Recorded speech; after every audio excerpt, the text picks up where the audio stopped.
My name is Christine Maximo. I'm a transfer student from Fairfield University in Connecticut.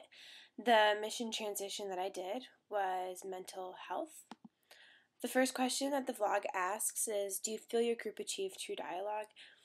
I think it did. In the beginning of the mission transition, not many people were very talkative, and it was kind of just like a group of people in a circle just sitting around. And at the end, it was a lot more open. Everyone felt more comfortable with one another, and I think that the activities that we did really made people branch apart and really talk to one another and really understand what we were talking about as a whole. Share your observations of the dynamic of the group. Were there active voices in your dialogue? I think in the beginning there weren't very many people talking, but towards the end there was. And I think that there were active voices in the group. Throughout the transition, we did a lot of activities that involved talking with people in small groups or talking to one another, and I think that really helped people. Were there more reserved voices in dialogue? Yes, there were. Not many people. I think more shy people didn't really talk about it. The types of conversations were kind of, some people couldn't relate to them. It was about being depressed or having anxiety or having certain type of emotions like that, and coming from someone who hasn't dealt with any of that, I think it was hard to relate to, but I think overall the message was definitely delivered, and towards the end more people could relate to certain situations and circumstances even if it wasn't personally experienced. What role did you play in your group? The role that I played in my group was getting into groups of different people, getting to know different people, and getting to know different viewpoints in other people's lives and understanding how those viewpoints relate to who they are today and how they are today.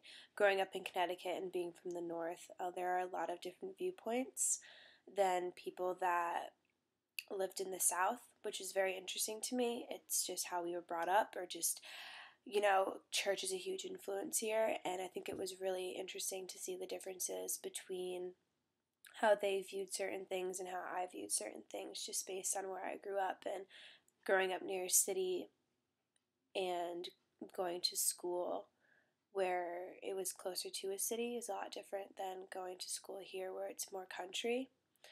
Not necessarily country, but it's a lot further. Obviously it's in the south, but it's a lot, there's not a huge city around it, what I was trying to say. And being in understanding the differences between people and their viewpoints and how, what means most to them in their lives really made me understand a lot about where I was, and made me reflect a lot about my opinions and my viewpoints on certain discussions that we had in groups. Why do you think dialogue is a component of Library 101? I think it's a component a lot of Library 101 because it's a good way to understand people on campus, and it's a good way to see the variety of people on campus and to realize that in certain situations that you're not alone, and to understand that there are more people like you that are on campus that you may have not met or heard of or anything. And I think it is a good way for people to transition to one another because everyone is here and in this course because they're new to the school.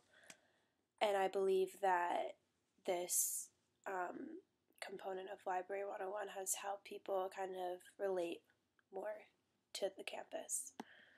Do you see dialogue as a useful tool in your university experience? I think to an extent it has, just because I think it helped me really understand, the types of people that were on campus, and to realize that if I was ever put into a situation, there's help here, and that there are certain things offered on campus that I didn't realize were offered until I went to this Library 101 course.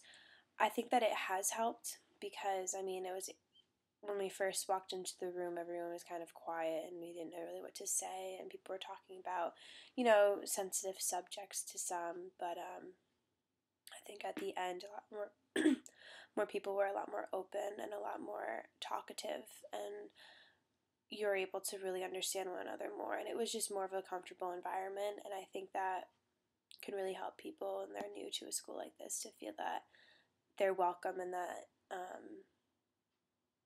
people are just like them on campus in many different ways. Please share any additional thoughts or observations as you see fit.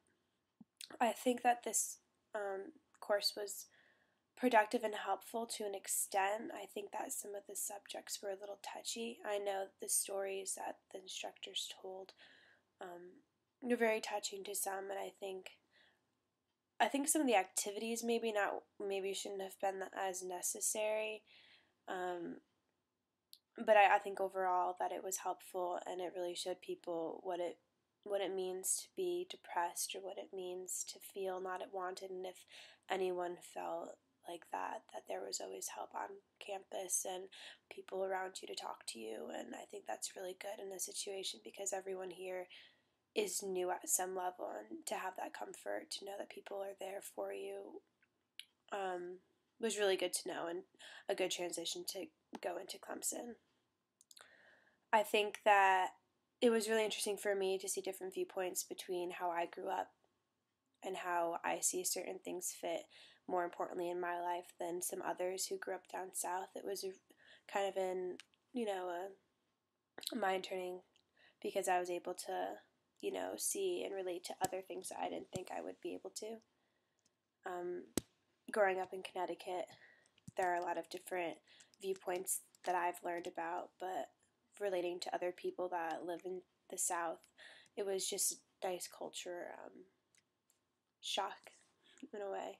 But it was nice to just relate my experiences with other people, because I'm sure that they've learned some things about myself or about how I've grown up that was far different from theirs.